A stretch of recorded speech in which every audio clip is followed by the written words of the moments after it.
Alrighty guys, this is my, third or fourth video that I'm making? I think the third one. So this video I wanted to make because I had a coworker say, hey, I've been watching all of your videos, keep making more please, I'm watching all of them. And the last video I made only got 29 views, so I thought, okay, like, it's probably not good, like, why would I keep making these? But I'm just going to make another one at least right now.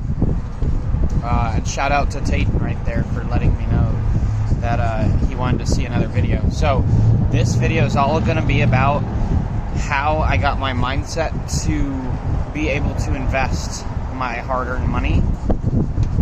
And it's almost like cheating. It's not really cheating, it's legit how I figured it out. But for example, I work at a coffee shop. I'm not gonna reveal which one I work at, or what business I work at, or what town I work in. But what I will say is that before I had worked at the coffee shop, I was spending about $5 on coffee a day, because I thought about all of the work and all of the things I've been doing. I've been working for 6 years, so like $5,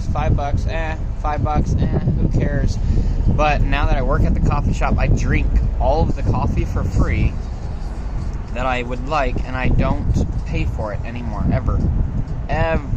I have not paid for a cup of coffee in months, and the only reason why I would is if I were going with like a really, really good friend to like a local coffee shop or something like that. So at this point in time, the $5 I'm saving, not really, because my older brother told me $1 is $1 is $1. Doesn't matter what you do, it's still $1. How you save it or what you do with it or whatever, it's still the same money. So the advice that I have to offer is how I decided to get into investing. And I thought, okay, if I can save $5 on a cup of coffee today, I can use that $5 to invest instead. Still get my coffee, still the same drink, same thing, but now use that $5 to throw into the markets and pretend like I never even had that $5. So because if I could afford a cup of coffee every day, I could afford $5 into the markets every single day. I started trading on Webull. After about a week or two of using Webull, I realized all of the trades that I'm making, it's all going to be taxed at the end of the year. Like, a pretty big tax, too. So I kind of got to thinking, how can I trade this money but not get taxed, or get taxed very little? And the things I came up with or found out was that 401ks or Roth IRAs are the only two accounts that I can think of, other than an HSA account, but that I can still trade and not really worry about the taxes. And so I created an account, and I started putting $5 in every single day. And then I realized, and then I picked up a second job at around the same time, and I started eating the food at the restaurant like 6 or 7 days a week, because that's how many days I was working there. So all of the money that I would have spent on food anyway, even if I hadn't worked there, I was doing the exact same thing and saving all of that money and throwing it into the markets. And then I got tips at the coffee shop I was working at, and I still do to this day, but all of the tip money I started throwing into the retirement accounts. And then I found out that there's maximum amounts that you can put into those. And so you can't go backwards once the year is up. You can only go forwards. And so I maxed out that first year because I worked really hard, and it felt pretty good to be able to max it out and not be able to put any more in. So then fast forward to 2020, I did the same thing, kept putting all my money, kept trying to save every little thing, and kind of like, I guess my standard of living wasn't so fun or wasn't so good, but I just know in the future, 40 years from now, no matter what happens, I should be at a pretty good spot. So, especially if I diversify everything and don't put all my eggs in one basket.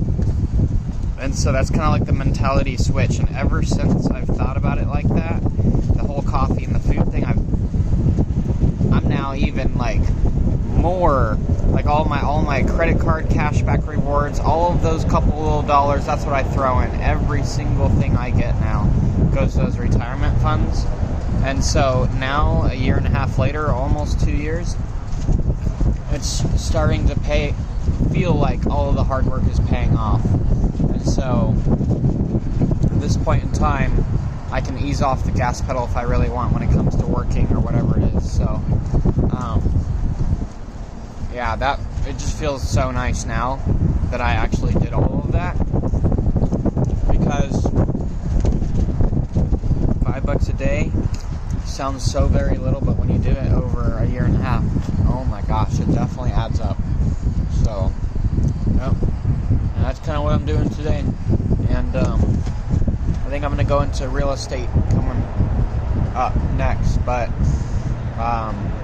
usually real estate's capital intensive, and or you'll get yourself stuck in a mortgage, and you really need to know what you're buying or where you're buying at, or if you're going to live in it or rent it out. You really need to have a plan before you get into all that. So I haven't done any of that yet, but that's definitely coming up for me. So I think that's kind of all I really have to say.